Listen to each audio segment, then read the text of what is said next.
皆さんこんにちは、メストリングスです。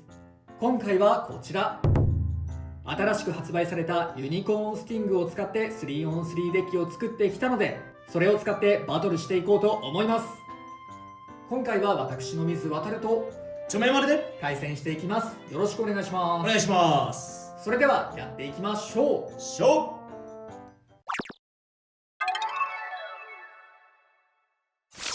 まずシュートポジションを決めるじゃんけんをします。最初はグー、じゃんけんぽい。じゃあ今回は左手。お互いのファーストベイ、せーの、じゃん。コバルトドレイク 460GP。 ユニコーンスティング 560B。 ファーストバトル、レディーセット、3、2、1、ゴーシュー。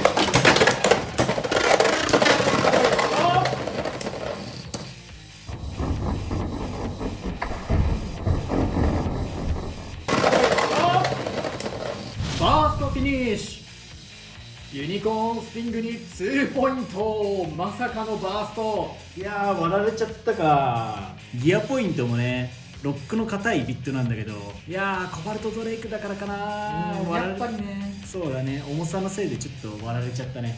お互いのセカンドベイ、せーの、じゃん。ユニコーンスティング 960HN。 フェニックスウィング 360GP。 セカンドバトル、レディーセット、3、2、1、ゴーシュー。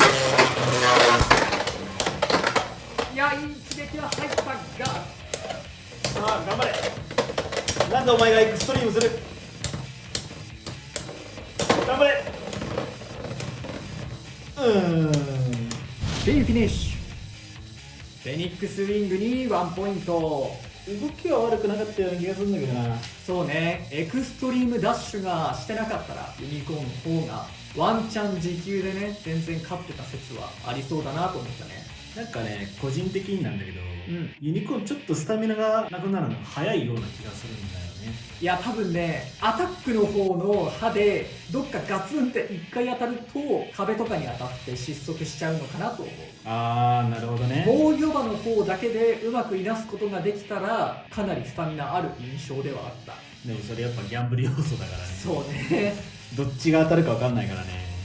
お互いのサードベイ、せーの、じゃん。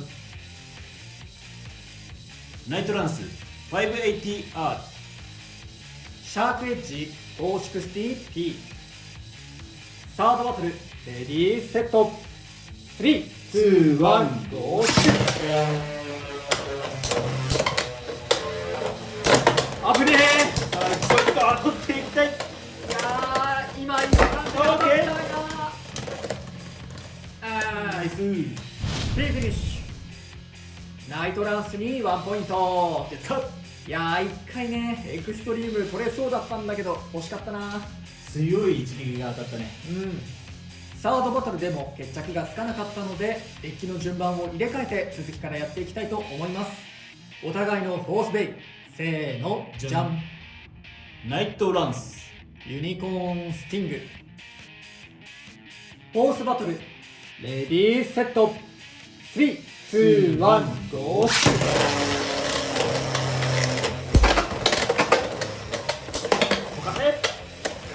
いやー、谷川さんが良くない。いいぞ。当たりどころが良くなかった。ナイス。フィニッシュ。ナイトランスに1ポイント。お互いのフィフスベイ、せーの、じゃん。ユニコーンスティングフェニックスウィング。フィフスバトル、レディーセット、3、2、1、ゴーシュー。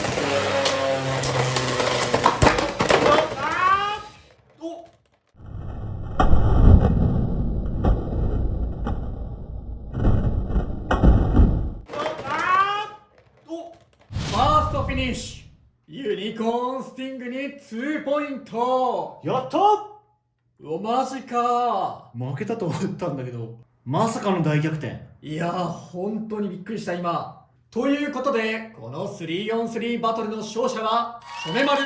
やったー。いやーマジか。意外といいのかどうなんだ。まあ今回ね2回ともバーストで勝ったねユニコーンスティング勝ち試合は、はい、ということで今回はユニコーンスティングのパーツを使って 3on3 バトルをやっていきました。いかがだったでしょうか。いやー、ユニコーンおもろいね。そうだね、いや、そのブレードがさ、ディフェンスバーとさアタックバーが一緒になってるブレードってなかなか面白いよね。そうだね。まあかつてのベイブレードバーストの頃には似たようなものがあったんだけれども、ベイブレード X の中では初めてね左右非対称というか、非対称なのはあるけれどここまでがっつり形が違うのは初めてだね。でも非対称の割にはてっきりね、ちょめまる変重心なのかなこいつと思ってたんだけど、そんなことないね。そうなんだよね。なんか結構バランスがいい感じ。そう回転も結構綺麗に回るから。そう、それが結構意外だったよね。で今回はさちょっと持久戦負けてしまったんだけれども、結構こうアタック場でのお互いが弾けちゃって壁に当たったりとかいう失速がなかったら割とスタミナもある方だと思ってる。あー、なるほどね。ちょっとね今回のバトルは大味な勝ち方がユニコーン君は多かったから、あんまりそういうところは見せられなかったんだけど、結構ねやる持久タイプとしてもまあやっぱりねこのユニコーンのこの側面、この防御の方の側面は本当になだらかだからさ、当たってはいるんだよ。よく見るとね傷がいっぱいついてるから。そうだね。でもこっちで当たるとねあんま飛ばないねやっぱり。やっぱ結構ねそっちの方だとねいなしてるなと。そう、今までで一番円に近いかもね。この部分だけで言えばね、もう引っかかんない。もう何も指で触っても何も引っかかんないからねここ。そこの部分最強だと思うよ。そうこの部分は最強。ただ問題というかこいつのいいとこなんだけど、こっちがねだいぶゴツゴツしてて、この辺はさ正直そんな影響ないと思うんだけど、やっぱこの先端らへん、特にここかな、ここらへんねしっかり引っかかる印象があるかな。特にね見えるかな、ここ2つかなりねまだ使ってそんな経ってないんだけどえぐれてんだよね。要はそこで当たってるよね。そう、ここがねアタックポイントというかしっかりヒットする場所なんだろうなと思う。この辺でもね当たってはいるんだけど、多分ここはそんな飛ばさないと思うんだよね。いなし系の方が大きいかも。こっちはもうガツンガツンに引っかかるからね。なるほど。だから持久系とかディフェンスで運用したい時はここに当たるとねちょっと計算外のことが起こっちゃう。そうだね、ちょっと飛ばされるか相手を飛ばしちゃうか。相手を飛ばした時にね自分も飛んでっちゃうから、オーバーポケットの近くにいたら自分がねオーバーしちゃうっていう展開もありえるし、お互いが壁にぶつかってね自分が失速しちゃうみたいな状況もありえる。あとエクストリームラインに乗っちゃって、そうだね、それでスタミナロスして負けちゃうってこともあるのかなって思ったかな。それもあったね。いやでも本当にね対アタック性能は結構高め、だし、さっきちょっと勝てなかったんだけど持久戦も結構いけるし、家でね一人でやってる時と対人戦はだいぶ結果が変わってくるとは思うんだけど、俺ヘルズサイズ B とユニコーンスティングの B で対戦してみたんだけど、やっぱりヘルズ B の方が上っていう感じはしたんだけど、ちょこちょこ勝てる。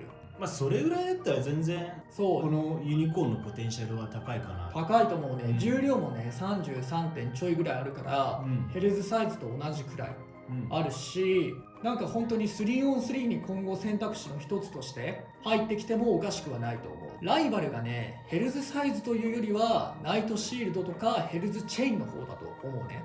そっち側なんだ。そう、対アタック系の方が強いと思う、持久として運用するよりは。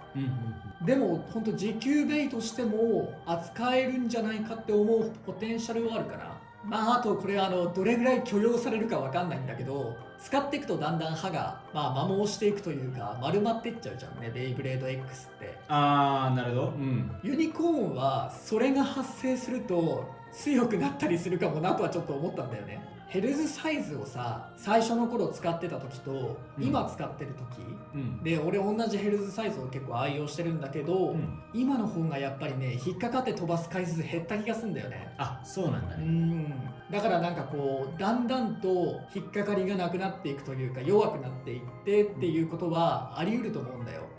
ただそれがどこまでその公式ルールの性能の変化の部分に当たってしまうのかがね、明確な指標なんて出せないと思うんだけど、それは分かんないんだけど、まあそうやって多少使ってね、うん若干丸まった方がその時給として使ったり防御として使うんなら強いのかもしんないなとは思ったね。であともう一つ新パーツのギアポイント、結構面白いパーツだとは思ってんだよね。そうだね。まだそんなに使ってはいないんだけど、ポイントよりかは結構中央維持したり、さらに暴れたりするイメージなのかなと思った。まあというかね、これちょっと問題かもしれないんだけど、ギアポイントの軸先って結構なんか出っ張ってるやつと出っ張ってないやつがあるっぽいんだよね。そうなの？なんかそうらしい。だからちょっと出っ張ってないやつ引いちゃうとかなり感触違うかもしれない。